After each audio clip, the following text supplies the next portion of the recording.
நாளென் செய்யும் வினைதான் என் செய்யும் என்னை நாடி வந்த கோள் என் செய்யும் கொடுங்கூற்று என் செய்யும் குமரேசர் இருதோளும் சிலம்பும் சதங்கையும் தண்டையும் சண்முகம் தோளும் கடம்பும் எனக்கு முன்னே வந்து தோன்றிடுனே என்று முருகப்பெருமானை வணங்கி வரக்கூடிய 1ஆம் தேதி 2வது மாதம் 2026 ஞாயிற்றுக்கிழமை பார்த்தோமேயானால் உலகெங்கிலும் இருக்கக்கூடிய முருக பக்த மேன்பர்களுக்கெல்லாம் திருவிழா நாளான தைப்பூசமானது நிகழ இருக்கின்றது.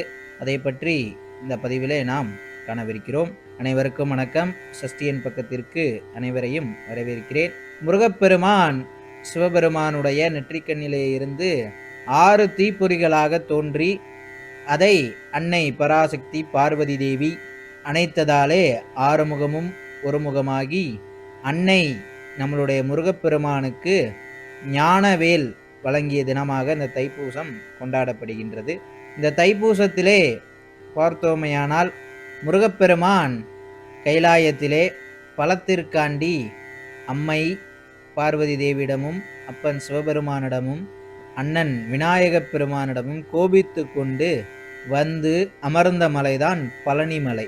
இந்த பழனிமலையிலே அமர்ந்த தினமாகவும் அதற்கு பிறகு நம்மளுடைய முருகப்பெருமானை பார்வதி தேவியும் சிவபெருமானும் அந்த பெரிய ஞான பழமே நீதான் என்று அவரை சமாதானம் செய்து இந்த பழனிமலையிலே அமர்ந்து நீ அருளாசி செய்ய வேண்டும் என்று கூறிய மலைதான் இந்த பழனிமலை.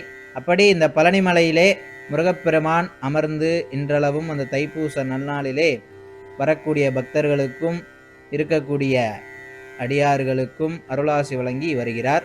இடும்பன் பார்த்தோம் அப்படின்னா காவடியை சுமந்து கொண்டு வந்து அங்கு கடம்ப வனக்காட்டிலே வைத்து அது எடுக்க முடியாமல் போனதாகவும் அதனாலே அங்கேயே பழனிமலையிலே இருந்து முருகப்பெருமானுக்கு அவர் பாதுகாவலனாக இருப்பதாகவும் அந்த காவடி எடுத்த தினமாக இந்த தினத்தை கொண்டாடும் நோக்கிலே நாமெல்லாம் முருகப்பெருமானுக்கு பால் குடங்களும் காவடிகளும் எடுத்து தைப்பூசத்தன்று வழிபடுவது மிகவும் சிறப்பு.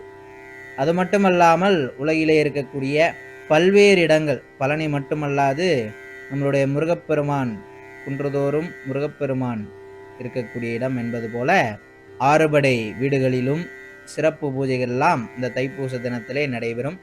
அது மட்டுமல்லாது வெளிநாடுகளிலே பார்த்தோமேயானால் மலேசியா திருநாட்டிலே பத்துமலை மற்றும் பினாங் தைப்பூசம், இப்போ கல்லுமலை தைப்பூசம் இதெல்லாம் மிகவும் விமரிசையாக தைப்பூச திருவிழாவாக கொண்டாடுகின்றனர். பல்வேறு நாடுகளில் முருகப்பெருமான் அமர்ந்து தமிழை நிலைநாட்டி நமக்கெல்லாம் அருளாசி புரிந்து வருகிறார்.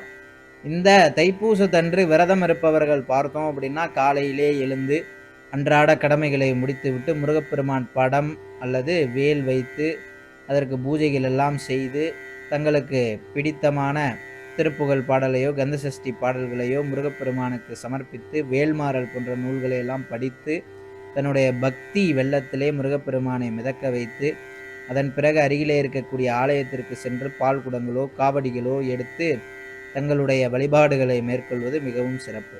அன்றைக்கு பார்த்தோம் அப்படின்னா ஒரு சில ஆலயங்களில் விசேஷ பூஜையெல்லாம் நடைபெறும். இந்த பூஜைகள்லாம் கலந்து கொண்டு முருகப்பெருமானை மனதார உருகி வாயார பாடி நாமெல்லாம் வழிபடும் பொழுது முருகப்பெருமானே இறங்கி வந்து நமக்கெல்லாம் அருளாசி வழங்குவார் என்பது ஐதீகம்.